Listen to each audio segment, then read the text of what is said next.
Essa lesão aqui é a lesão muscular mais comum de todos, que é o mecanismo clássico da lesão muscular mais comum. Tudo sobre essa lesão aqui, com base na anatomia. Michael do Flamengo teve essa lesão, mesmo mecanismo, coloca a mão.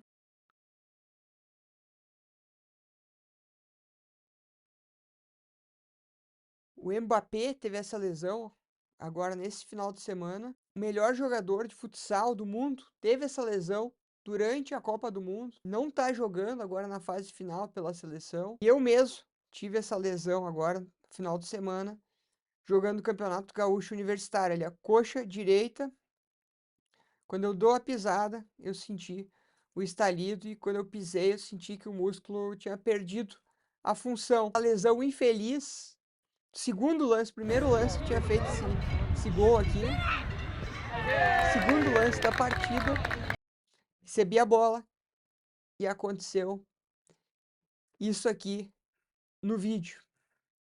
Senti estourar a posterior de coxa, coloquei a mão atrás e o desfecho foi o mesmo. Igualzinho ali como o caso do Romário, por exemplo.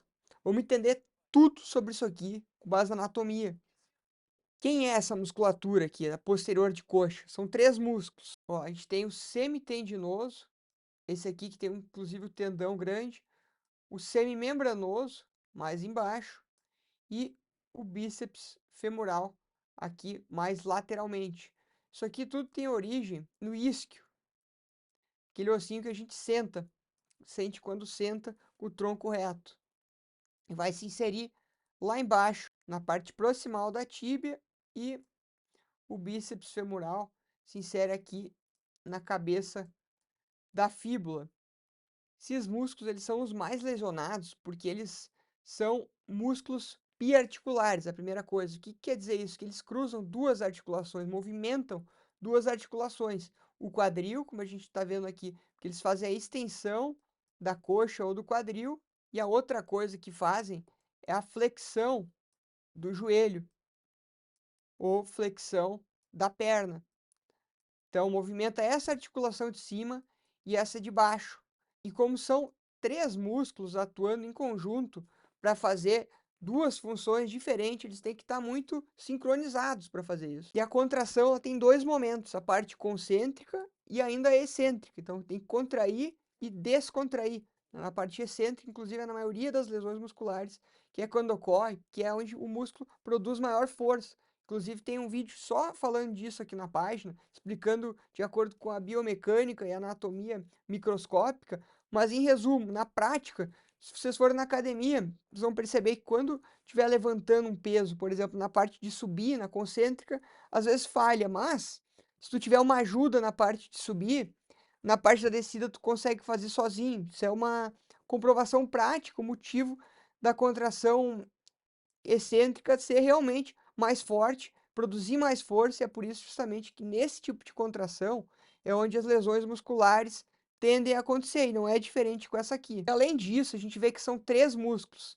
Esses três músculos têm um formato mais ou menos que de um triângulo, como a gente consegue ver aqui, ó. E desse triângulo, eles vêm do vértice lá em cima, do mesmo lugar do isquio, só que olha aqui, ó, dois músculos do triângulo vão para um lado e apenas um músculo, que é o bíceps femoral, vai aqui para um lado. Dessa maneira, esse músculo aqui, o mais lateral, é o mais comumente lesionado, que é o bíceps femoral, esse que está mais brilhante aqui, porque ele é o único que fica lateralmente. Quando vocês forem ver um lance, observe que o atleta geralmente bota a mão na parte lateral, bem como aconteceu comigo. Aprofundando um pouco de anatomia, tem uma questão de inervação que facilita também com que esse músculo, o bíceps femoral, ele seja mais lesionado. Ele tem duas partes, inclusive, a cabeça longa e a cabeça curta, e ele tem uma inervação dupla.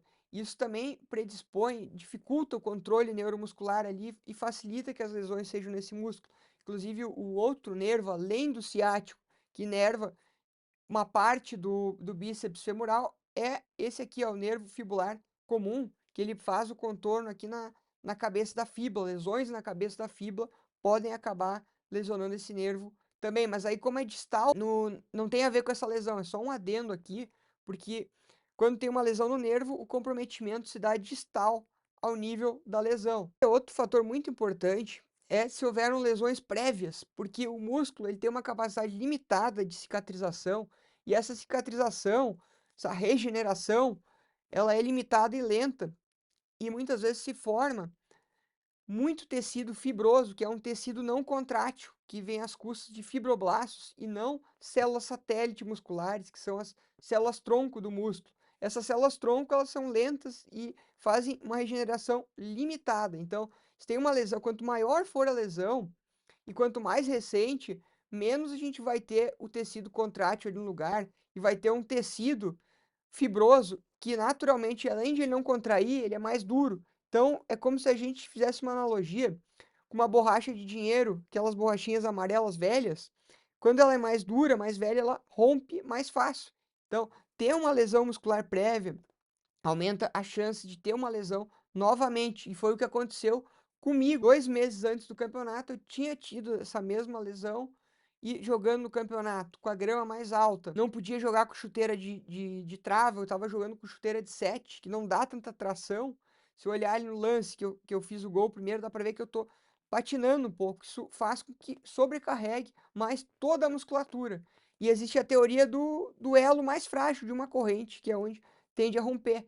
Então, aquele músculo, apesar de ele estar 100% funcional, eu já não tinha mais nenhum sintoma, mas por causa que tinha uma lesão prévia, que muitas vezes a remodelação desse tecido fibroso e a formação de novo tecido contrátil leva meses até anos, aquele ponto de lesão prévia era o elo mais fraco. E quando eu coloquei o corpo numa situação de competição, num gramado mais pesado, com um calçado que não era o ideal, rasgou justamente naquele lugar ali. Outro fator importante, inclusive, é observado na prática, esses atletas de explosão, por exemplo, Douglas Costa, o Aaron Robb, esses atletas, eles tiveram histórico de muitas lesões ao longo da carreira. Isso se dá pela proporção de fibras e geralmente esses atletas que estão em posições de maior arranque, como no meu caso também, que geram muita potência, uma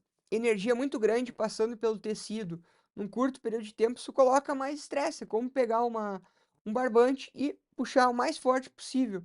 Isso vai tender a romper com maior facilidade. E a anatomia das fibras musculares desse tipo de atleta são fibras de contração mais rápida, que são essas fibras aqui que a gente está vendo na imagem, fibras que utilizam o metabolismo glicolítico, que tem menos vermelhinho aqui, que vocês conseguem ver isso porque tem menos mitocôndrias, daí são fibras lentas que são responsáveis aí pela resistência, fibras aí mais comuns em quem explora treinamentos de resistência, porque elas têm um mecanismo mais aeróbico, um mecanismo oxidativo com oxigênio.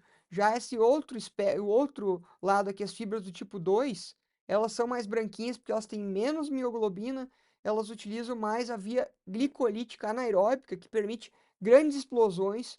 Então, a maior força, inclusive essas fibras musculares são mais largas, mais grossas, e quem tem esse tipo de fibra e está em posições, inclusive no esporte, principalmente no futebol e outras modalidades com explosão e mudança de direção e desaceleração, é quem tem, infelizmente, no meu caso, esse tipo de lesão aqui. Dessa maneira, essa lesão aqui é a lesão muscular mais comum de todos, por causa de todos esses fatores anatômicos que eu mencionei.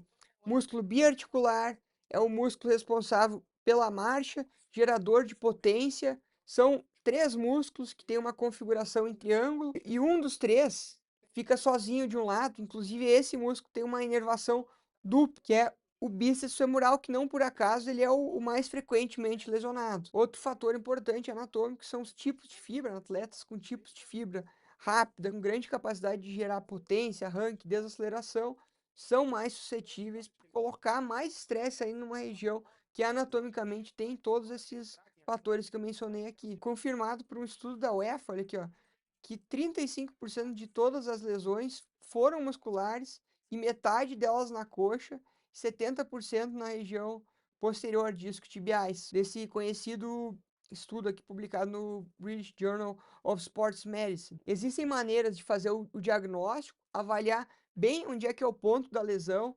saber qual é o grau da lesão e também tratar e prevenir com base na anatomia. Se tu tem interesse em saber esse tipo de informação, comenta aqui embaixo o que tu mais gostaria de saber sobre esse assunto, envia para alguém que vai gostar, deixa o like e se inscreve na página para mais conteúdo sobre anatomia avançada de lesões esportivas. Um abraço!